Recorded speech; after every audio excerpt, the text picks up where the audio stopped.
एकीकडे स्वातंत्र्य दिन आनंदाने आणि उत्साहाने साजरा होत होता आणि त्याच वेळेला एका ठिकाणी एक पोलीस अधिकारी एका आंदोलकाच्या पाठीत आणि कमरेत लाथ घालत होता. हेही आपल्याच देशात घडलेलं आहे. आणि ह्याच उदाहरणाने किंवा याच घटनेने आपल्या देशातला विरोधाभास पुन्हा एकदा चव्हाट्यावर आला, हे उत्तम झालं.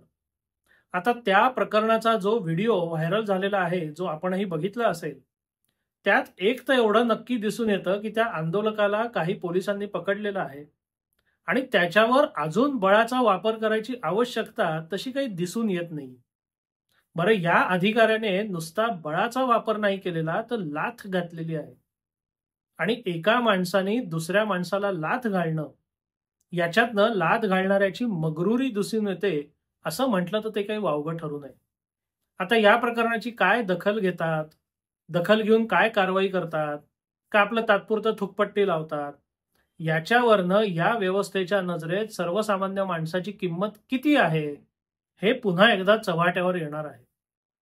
या संदर्भात काही दुसऱ्या देशांची अतिशय उत्तम उदाहरणं मला आठवून ती तुमच्यासमोर मांडावीशी वाटतात.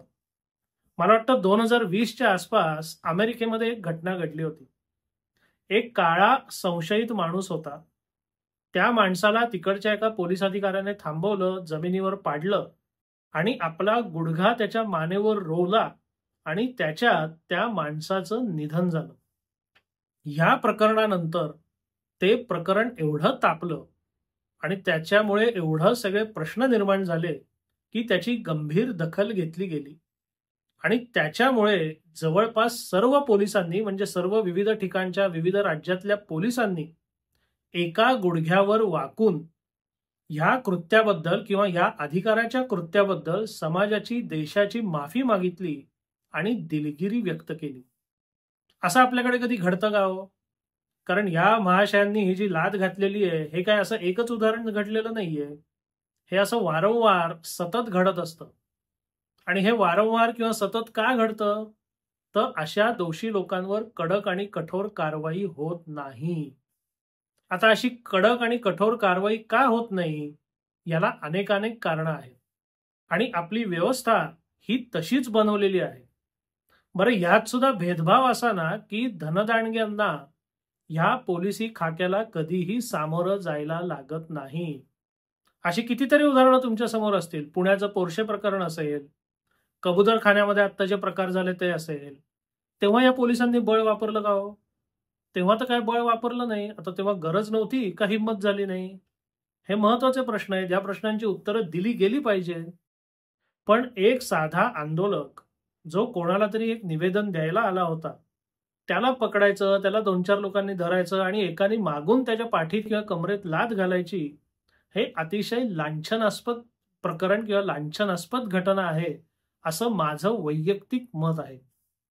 आणि अशा घटना जिथे जिथे घडतील, जिथे जिथे समोर येतील, तिथे तिथे संबंधित अधिकाऱ्याला सेवेतनं कायमचं हाकलून दिलं पाहिजे, असं माझं स्पष्ट मत आहे. आता याच्यावर काही लोकांचं असं म्हणणं असतं की पोलिसांचं एकंदर जे कर्तव्य आहे, त्याच्याकरता बळाचा वापर हा करायलाच लागतो. ते मलाही मान्य आहे ना. जिथे बळाचा वापर करणं गरजेचं आहे, तिथे तुम्ही करा. आता दंगल झाली किंवा एखादा निर्ढावलेला गुन्हेगार असेल, त्याच्यावर तुम्ही बळाचा वापर करा. पण बळाचा वापर करायची मुभा जी कायद्याने दिलेली आहे, ती आवश्यक बळाचा वापर करण्याचीच मुभा आहे. अनावश्यक किंवा आवश्यकतेपेक्षा जास्त बळाचा वापर करायची मुभा पोलिसांना सुद्धा कायद्याने दिलेली नाही. म्हणजे मी फौजदारी किंवा एकंदर त्या सगळ्या क्षेत्रामध्ये वकिली करत नाही, याचं अशा काही वेळेला मला फार दुःख होतं. कारण त्या कायद्यातले जर मला बारकावे माहीत असते, तर अशा अनेक प्रकरणांमध्ये मी स्वतः मला जे काही शक्य असतं, ती कायदेशीर लढाई किंवा कायदेशीर प्रक्रिया नक्की केली असती. पण दुर्दैवाने मला त्यातलं म्हणावं तेवढं ज्ञान नाही. पण ज्या लोकांना यातलं ज्ञान आहे, त्यापैकी काही लोकांनी पुढे येऊन जर अशी प्रकरणं हाताळली, तर ते कितीतरी चांगलं होईल. पण कसं आहे, ते लोक तरी असं करतील याची काही खात्री नाही. त्यांनी असं करावं अशी आपणही त्यांना सक्ती करू शकत नाही. केलं उत्तम, नाही केलं तरी आपल्या हातात त्याच्याबद्दल काही नाही. पण आपल्या हातात एवढं मात्र नक्की आहे की आपल्या आजूबाजूला ज्या घटना घडतात, त्याच्याबद्दल व्यक्त होणं हे सुद्धा फार महत्वाचं आहे.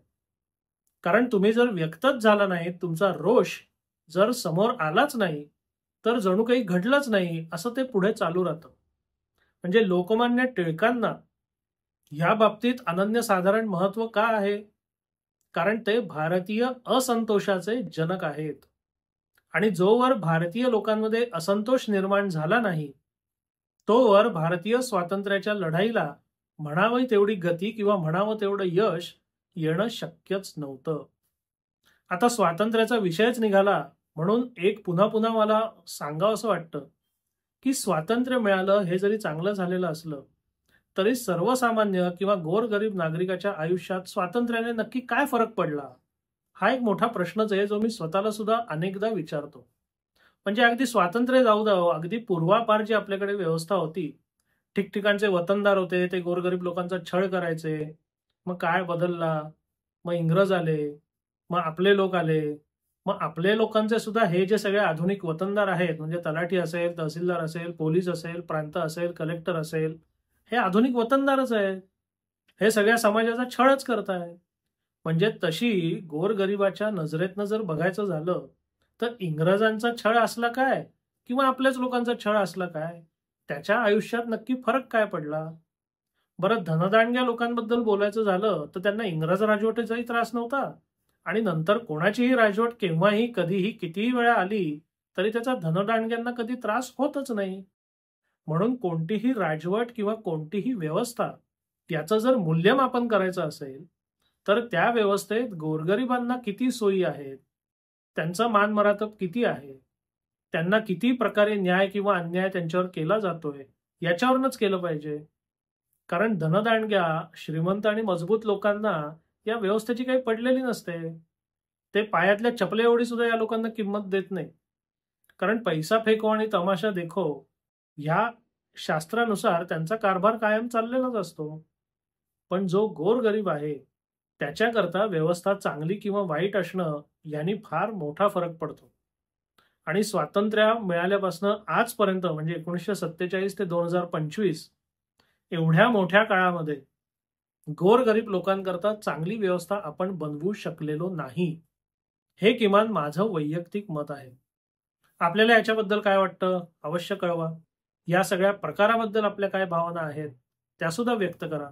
धन्यवाद.